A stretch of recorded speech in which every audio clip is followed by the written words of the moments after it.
Support comes from the Missouri Forest Products Association. Missouri produces wood pallets, railroad ties, white oak barrels, hardwood floors, and more. Details on the variety of products made in the state are at choosewood.com.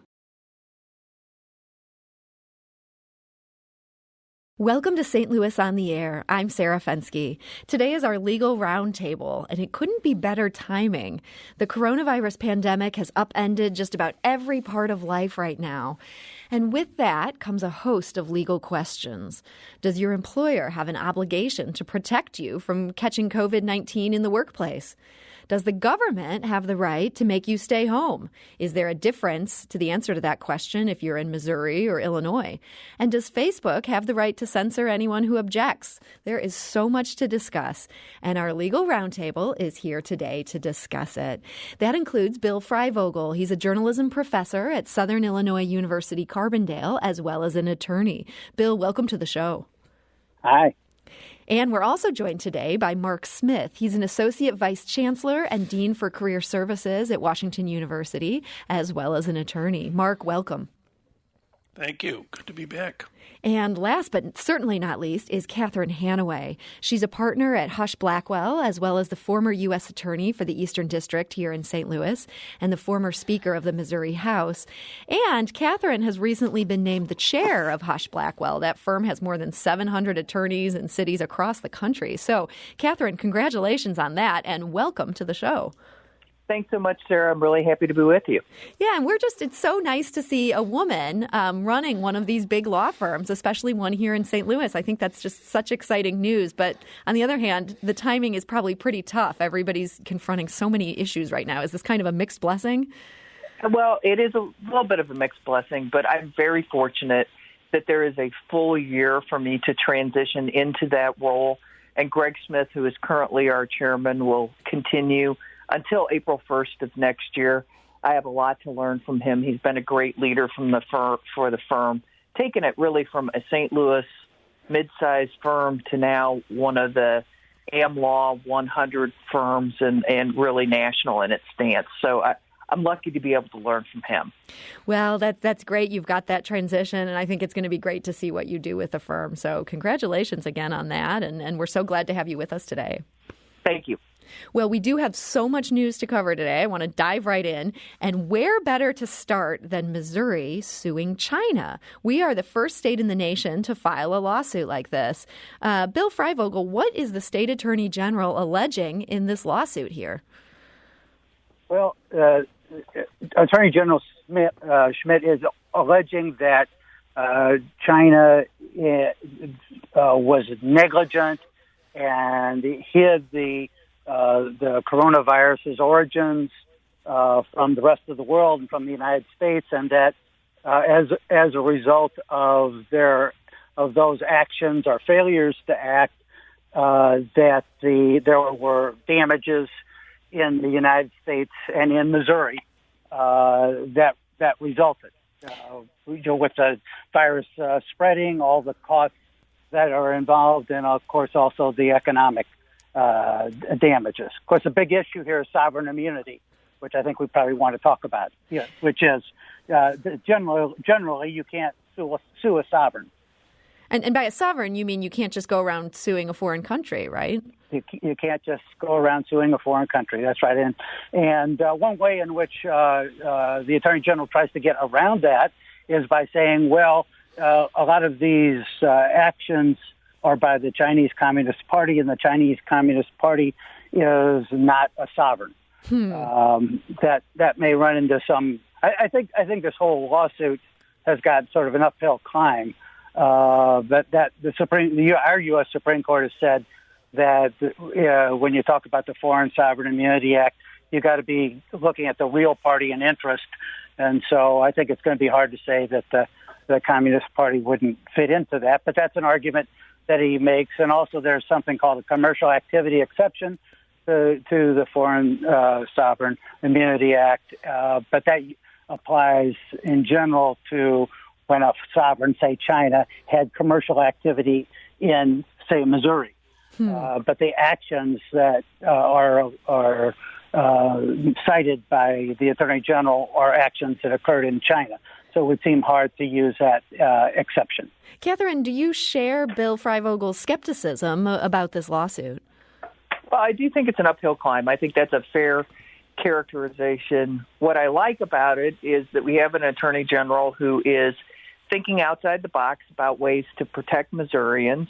It really has compromised our ability to react to this crisis. That the fact that China has hoarded PPE, and this isn't really China's fault, but that the United States has greatly reduced over time its ability to manufacture some of the key PPE we need, pharmaceuticals, even some of the components of testing. But General Schmidt is, forward thinking about how we might get some recovery. I think the other aspect that Bill did not highlight is if we can sue China, then maybe China and other countries can sue the United States. And if United States courts start applying the exceptions to the Foreign Sovereign Immunities Act, will other international courts respond accordingly? So I do think there's some risk for us as a country, and I think the courts will be very careful in their consideration of whether the Communist Party really falls outside of the Sovereign Immunity Act and whether the commercial exception applies. The other thing I would mention is I think they have real personal jurisdiction issues in terms of bringing the Communist Party into a U.S. court. You think that's going to be not easy to achieve legally? I do not think it will be easy to achieve. Okay, so this uphill battle, Catherine kind of admires the thinking here. Mark, do you share that feeling? I have to disagree with Catherine. This case looks like a dog loser to me.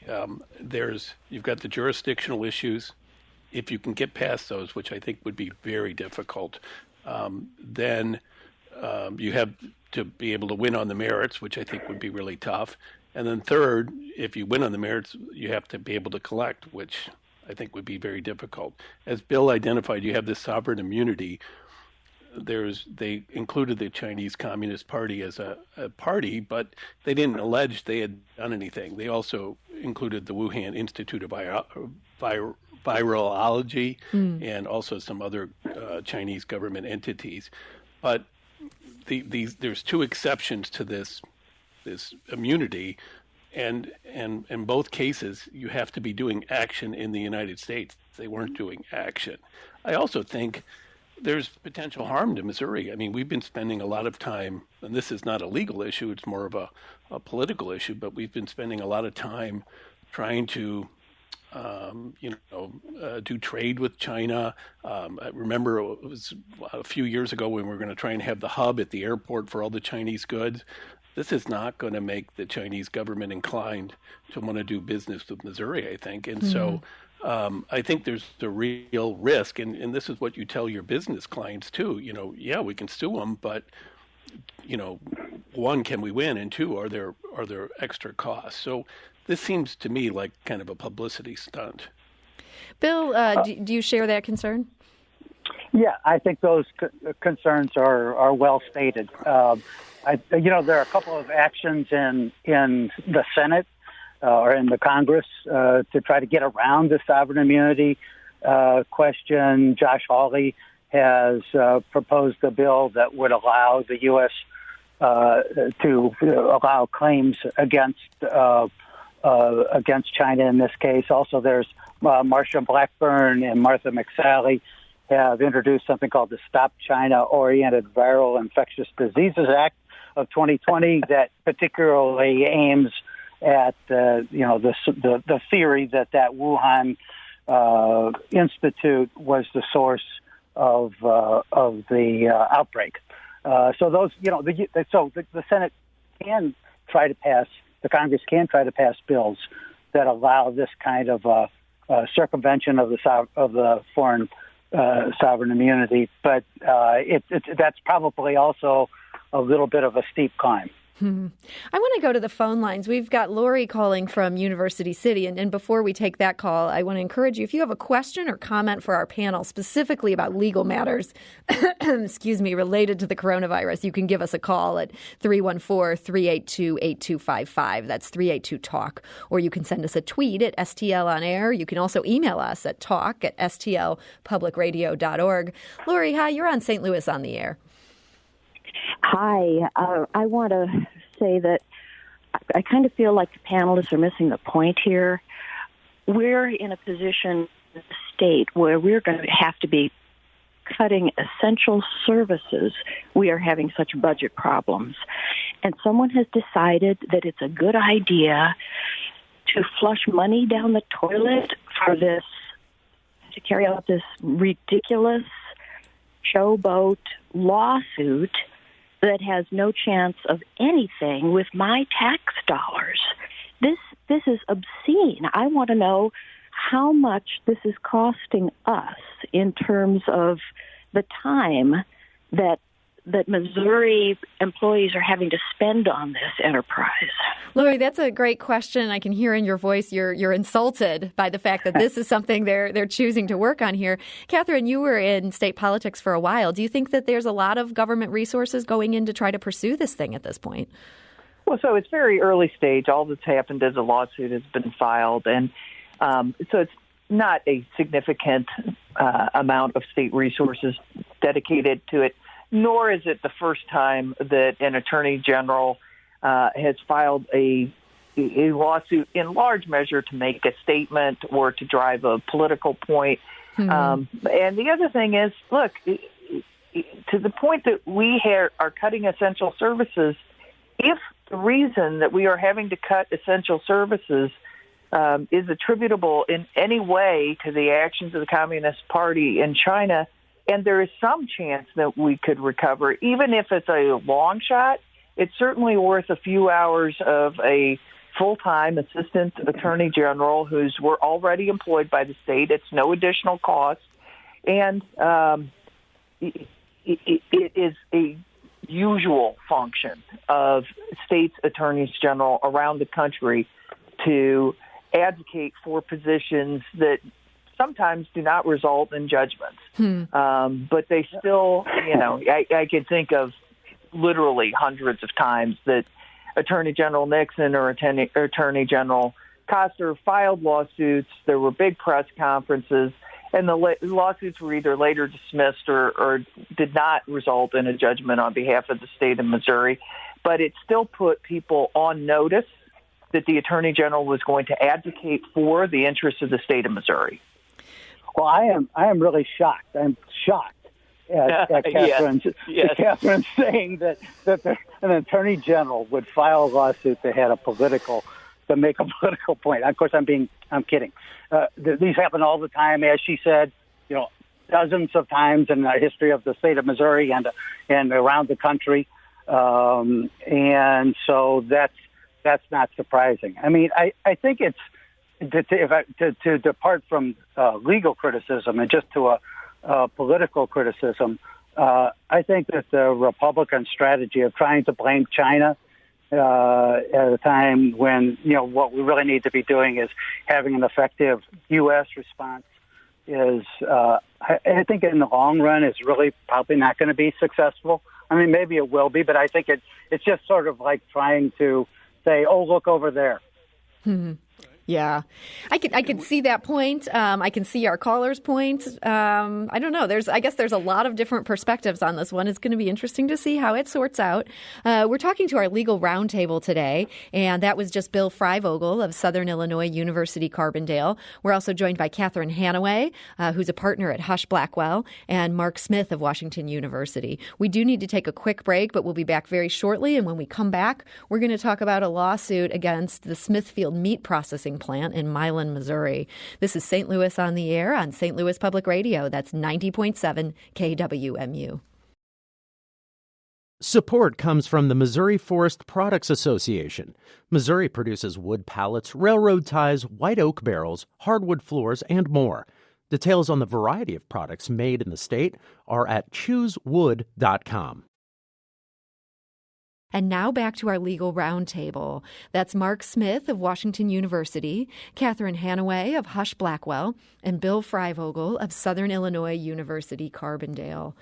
Now, there's a host of lawsuits that have been filed related to the coronavirus, and most of them are not international in scope, like the last one we talked about. One of them involves the Smithfield meat processing plant. That's in Milan, Missouri.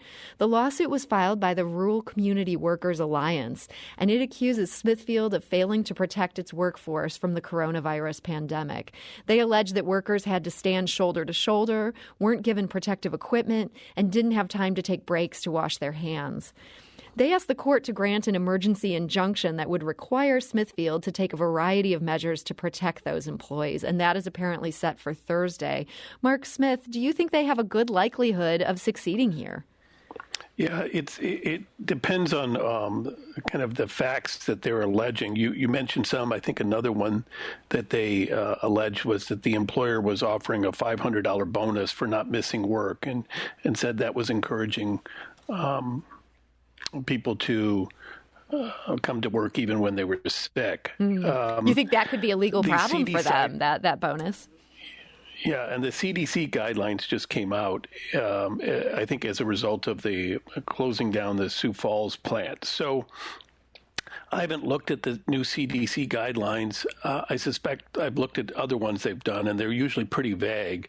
And so I suspect what will happen is Smithfield will come in and say, we are doing these things, we are in compliance, and I doubt they're going to I doubt they'll shut down the plant. Now, they may have to make some commitments about what they're going to be doing in terms of worker safety. Now, President Trump apparently is declaring these meat plants critical infrastructure. Does that end up making a big difference legally to what they can do going forward? Bill Freivogel? Well, it means that they need to stay. The meat processing plants must stay open.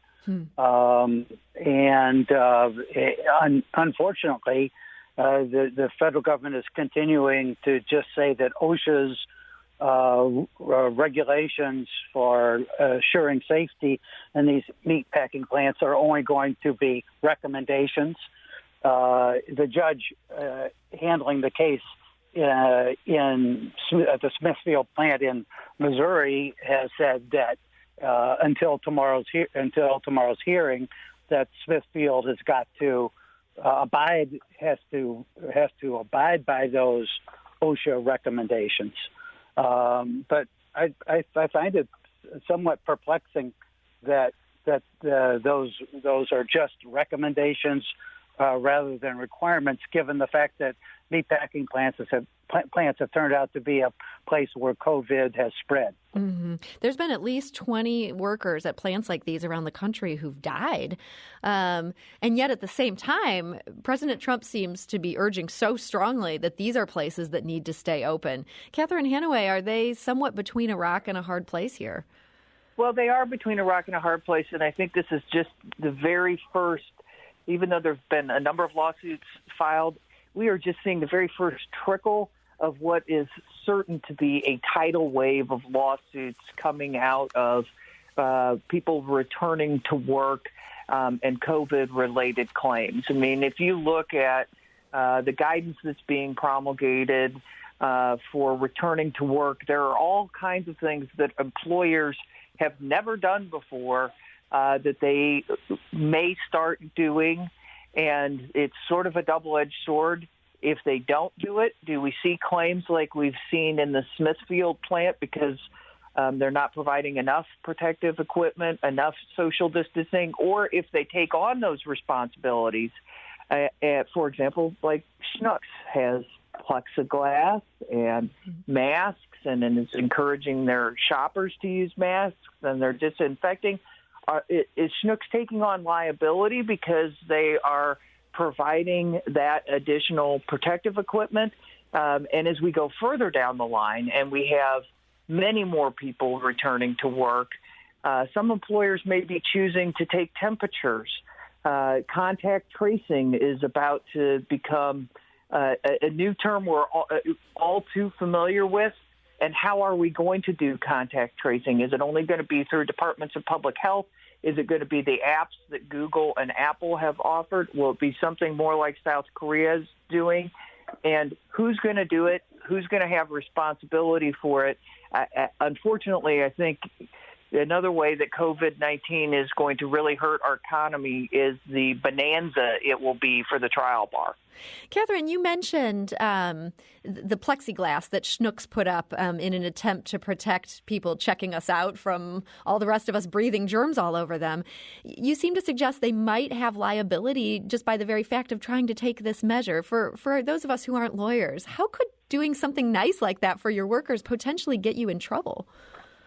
Well, so that's probably not the best example, but let's take contact tracing. So if your employer has decided that it is going to use contact tracing to determine everybody that an affected person has come into contact with, what if there are gaps in that? And then there may be claims for negligence, or the same thing, going back to the plexiglass example.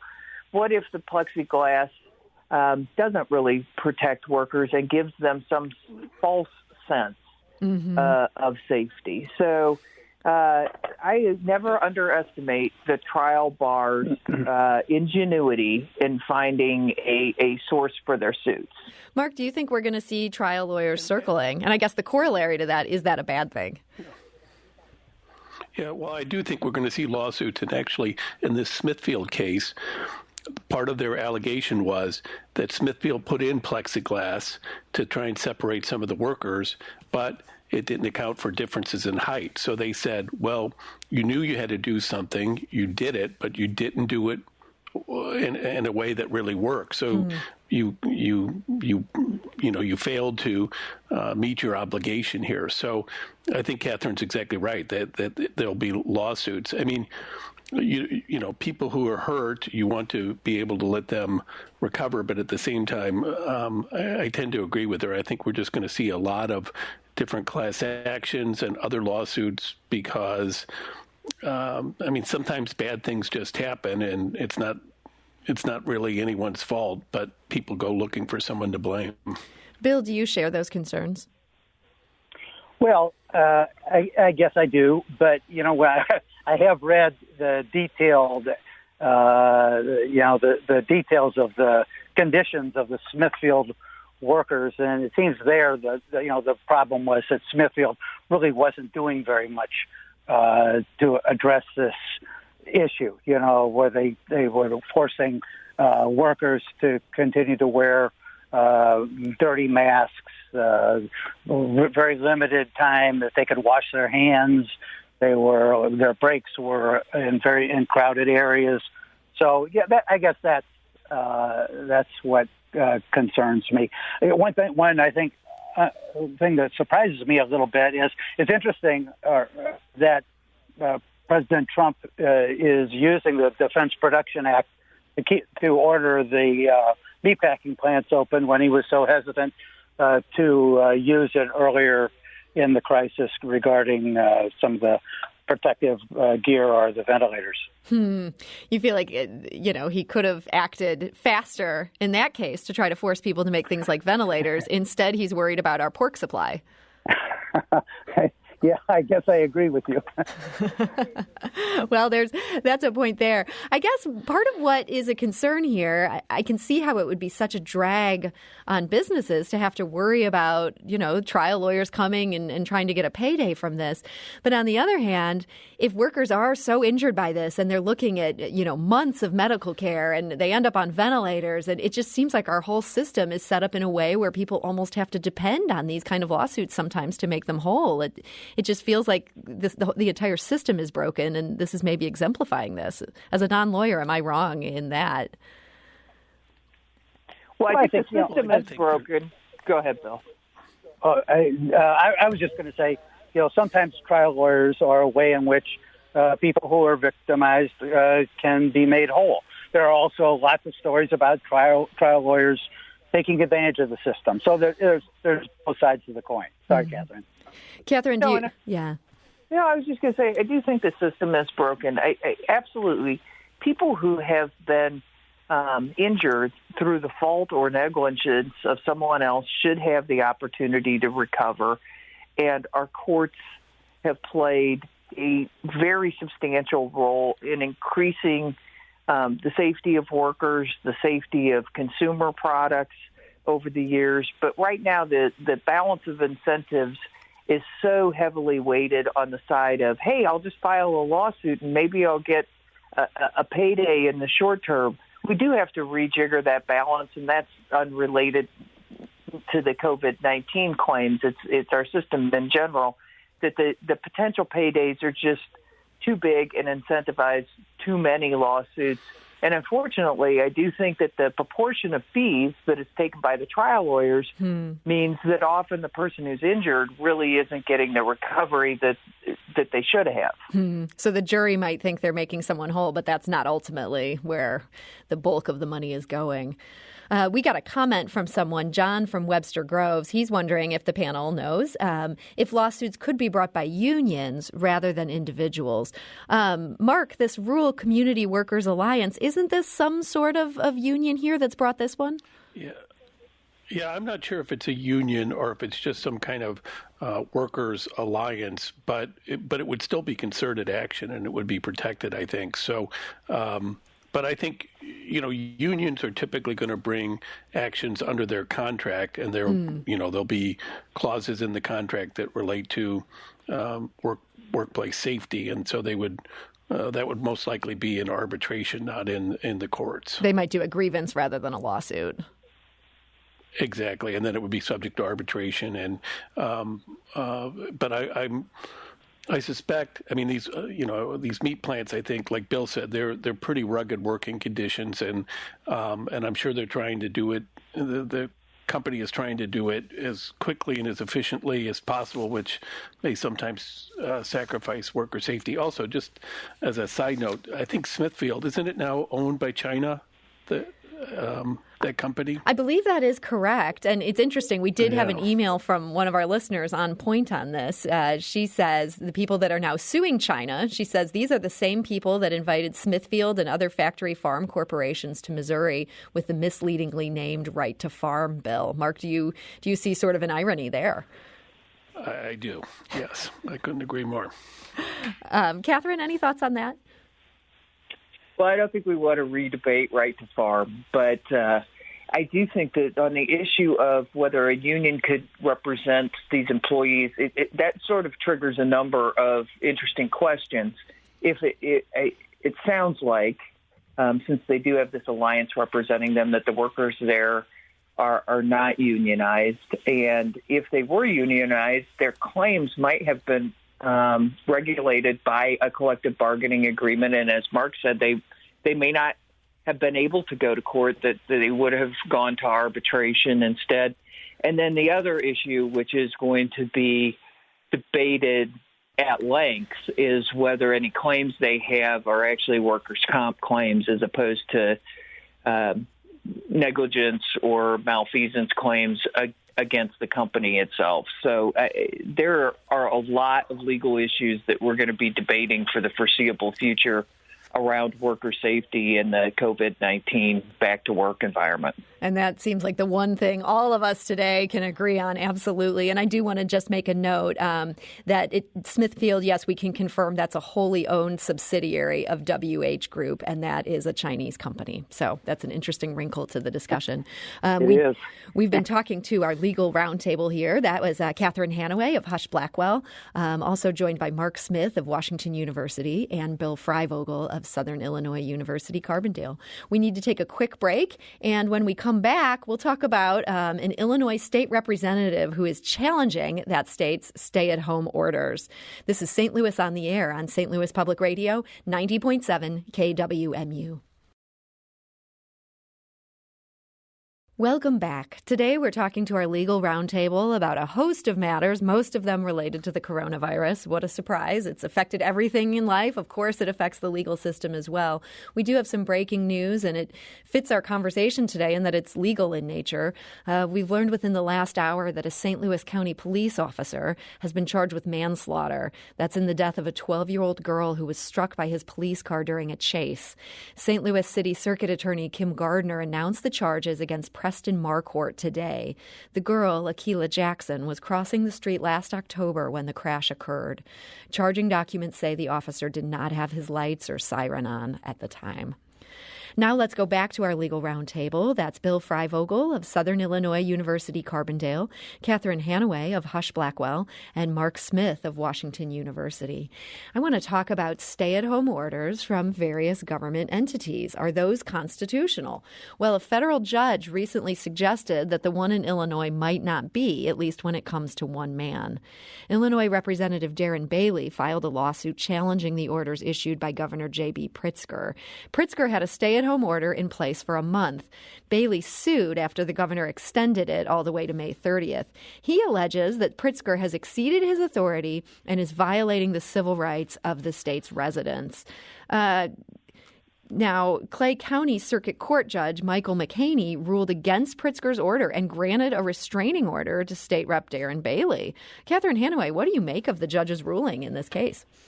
Well, so I think the ruling in this case, well, first of all, the news you reported, how heartbreakingly tragic. Absolutely. It's terrible for that girl's family, and I know it's been a number of months ago, but what a terrible, terrible thing to have happen to your family.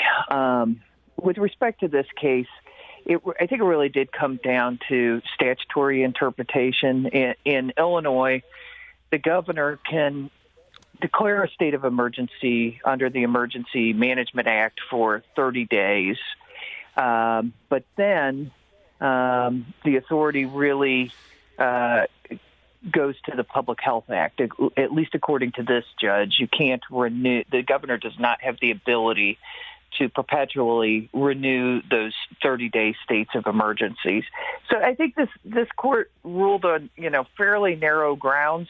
But around the country, we are going to and have already seen constitutional challenges that relate to more fundamental rights, such as the right to assemble and the free exercise of religion. We've seen a number of cases around health procedures, including abortion, and whether subject to stay-at-home orders, those procedures can be suspended. And as we sort of get back to work, I think we'll see more and more challenges to any limitations. And certainly this Facebook post that Josh Hawley made criticizing Facebook for pulling down, and I think it was Facebook and Twitter, from pulling down information about rallies that were organized against stay-at-home orders in Nebraska, California, and a third state, goes directly to First Amendment issues. And so there are lots and lots of real fundamental constitutional rights that are likely to be litigated in the wake of these orders. Mm-hmm. As far as this Illinois order goes, I would Mark, agree with that. Mark, let's go to you on this. Yeah, I was just going to say another one is the Second Amendment, whether we can close gun shops. Are they essential? In Pennsylvania, you had a situation where the governor, Tom Wolf, said that they were not essential.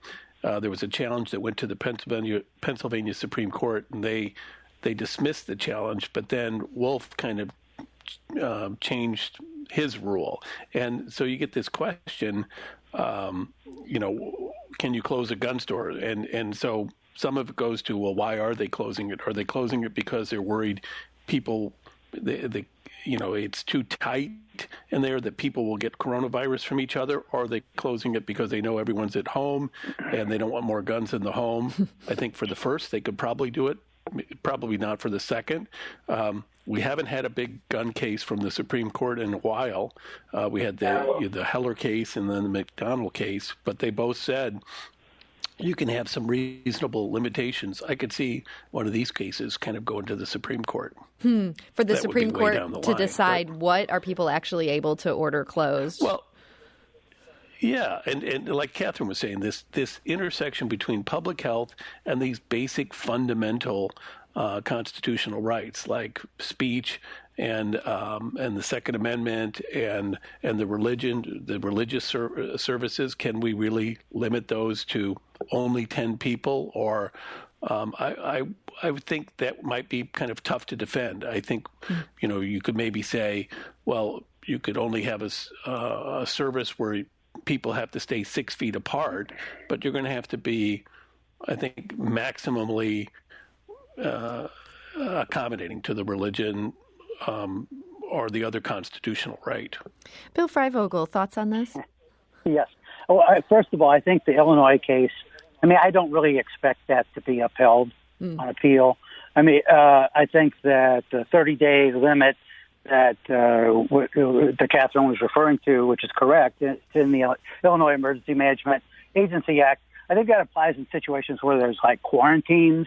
I think it's very likely. Already the Attorney General has appealed this lower court order, and I think it will be thrown out. I think they'll find that the government the governor has police powers to deal with to extend his stay-at-home order, which is not really a quarantine order.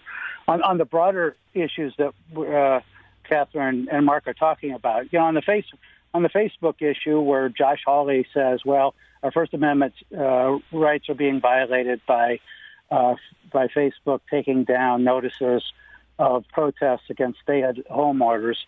It's really not the case. There's no First Amendment protection against Facebook or Twitter or any other private corporation affecting your speech. The First Amendment protects you against the government. Now, there's an allegation in these cases that, well, a couple of governors told Facebook to take them down. The governors say, however, the state governments have said, we just told them what our stay-at-home orders said. We didn't ask them to take down the postings. Facebook itself had policies that said we're going to take down postings where they are contrary to the law. My own feeling is Facebook shouldn't have taken them down, but I also believe that as a matter of the First Amendment law, they have the right to take those down. They are not the government. Bill, and you make a great point with that, and yet Facebook is almost at the point where if Facebook decides to block news of something, it's almost like it didn't happen. Even reputable newspapers can't really get the word out on a story they've broken if Facebook decides not to let people see it. Are they at a point where they cease being a private company and are almost like a utility? It feels bizarre to ask this, but if they were going around, say, censoring anti-Trump protests, I just can't even imagine the outrage that so many people would feel. Well, right. And I understand the outrage that people feel at them censoring these anti-stay-at-home protests. I'd be mad, too, if I were wanting to join one of those protests. But still, it doesn't change the fact that they are not Congress. Congress shall make no law. They are not Congress. Facebook is not Congress. The First Amendment doesn't protect you against them. Catherine, you had said you thought Hawley had a point with this. Well, I do think he has a point. If, in fact, the governors alerted Facebook, that would be sort of the government action involved here. But I do think, going to your point, Sarah, which I think is precisely right, is that Facebook and Twitter have become the public fora, that they are the town square. And it may take further regulation of those, and utilities is a good word. The FCC regulates the airwaves because radio and broadcast television are We're essential. They are utilities. They're essential. They're utilities. It's where people put out information, but they have to do it within guidelines, even though they are privately owned. Mm-hmm. And so we're probably evolving to some hybrid between, a private company and a government agency, in that it's a highly regulated private company. But the larger issue, imagine today trying to organize, the Women's March a couple of years ago. There is no way that could have been organized but for social media. And so people's ability to get the word out for the kinds of protests that have been a great tradition in this country since its founding. The Boston Tea Party was a form of public protest. We're celebrating 100 years of suffrage this year. Suffragettes certainly were engaged in forms of public protest. So it really does go to sort of the fundamentals of how this country has affected change over time. And these orders, look, we're on a spectrum. From everybody believes that they should have free speech on one hand, and on the other end of the spectrum, everybody wants to be free from being infected by an infectious and deadly disease. And as you come towards the middle, it's going to get, and I think continue to be, very messy. And if the public doesn't have the right to speak up and say, I think that the government is going too far, we're in real trouble as a country. And the methodology, the medium for delivering that message should not be the opportunity to restrict those First Amendment rights. Mark Smith, any thoughts on this one?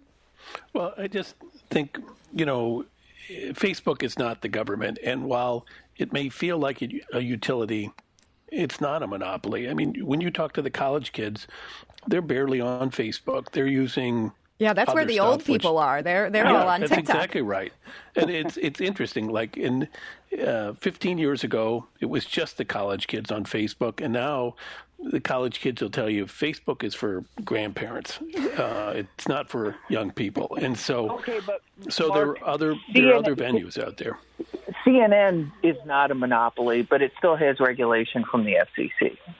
Well, that's right. But the FCC cannot regulate Facebook. Right. They are not a broadcast medium. I think as of right now, they have like this very broad legal safe harbor under the Communications Decency Act so that they cannot be regulated in that way. Congress may decide if Facebook does too many things like this, Congress may decide, hey, we're going to take away your legal safe harbor. I think this is where weirdly conservatives and liberals may meet up. That the social media companies that have been utterly unregulated do need to be asked to play by some set of rules. I think this is going to be an interesting controversy going forward. And, I think a lot of reasonable people are going to have different thoughts on this one. I think it could be the next big First Amendment type front. Whether or not it is the First Amendment, I guess, is the question. In our final 3 or 4 minutes here today, I want to just briefly mention the case of Lamar Johnson. Now, he's the St. Louis man who was found guilty of murder back in 1995. The only significant witness has recanted. St. Louis Circuit Attorney Kim Gardner has sought a new trial in that case. The state attorney general has opposed her efforts. Last month, that case finally went to the state Supreme Court. Kind of. Only the Supreme Court's Chief Justice was in chambers. The rest of the justices listened from home. They did this all remotely. I'm told this is the first time that's ever happened in Missouri Supreme Court history. This is really a game changer. Do we get the sense, Bill Freivogel, that this worked? They were able to do what they needed to do? Well, I listened to the argument afterwards, and I don't think it's going to be a game changer that suddenly results in Zoom court hearings. It sounded really difficult. Like people thought they were on mute when they weren't on mute, and justices had a little trouble sort of getting in. Judges were having a little trouble getting in to ask questions. So, I don't think there's nothing that's going to take. I don't think there's a technology that's about to take the place of in-person hearings before a bench of judges or justices able to ask questions. We're going to find. I mean, the Supreme Court's about to have these oral arguments telephonically, where I guess the justices will be asking questions based on seniority. But we'll see how that works out. But I think we'll very quickly go back to regular order after this crisis is over. So, Bill, it was rough to listen to, but did you get a sense from the questions which way this case could go? Well, I don't know how it's going to go. I didn't get a sense of how the court will come out. There's the problem is that the rule, the court rule that Gardner wants to use to seek a new trial for Lamar Johnson has a 15-day limit to it for how long you can ask for a new trial. So there's all sorts of procedural issues. I mean, I think in the end, I expect that the Missouri Supreme Court will say this is a case of manifest injustice, potentially manifest injustice, and find a way in which the attempt to clear Lamar Johnson can go forward. This is a guy who spent 25 years in prison for a murder. He says, and has always said he didn't commit. Whether or not he is absolutely innocent, definitely there isn't enough evidence today to convict him. All the evidence has disappeared. Catherine, in our last 30 seconds here, you're a former prosecutor. Do you agree that the Missouri Supreme Court will try to find a way to rule to let this man get out? Yeah, based on the facts, I think that they're going to find a way, whether it's foursquare, consistent with the law as it exists right now. I don't think they will. And I just have to briefly disagree with Bill. I've had lots of court hearings telephonically, and I think that judges and our clients are going to realize that there are a lot of efficiencies to be achieved, and we'll see a lot more technology in the courtroom going forward. So this could be the good news that comes out of the coronavirus. Lawyers are going to innovate. Well, Catherine Hanaway of Hush Blackwell, thank you so much for joining us today. Thank you. And Bill Freivogel of Southern Illinois University, Carbondale, thank you. Thank you. And finally, Mark Smith, Associate Vice Chancellor and Dean for Career Services at Washington University. Thank you for joining us. Thank you.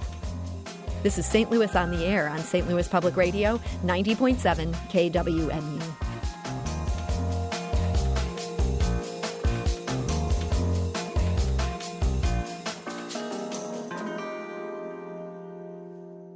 Support comes from the Missouri Forest Products Association, providing more than 41,000 jobs in the production of wood pallets, railroad ties, white oak barrels, hardwood floors, and more.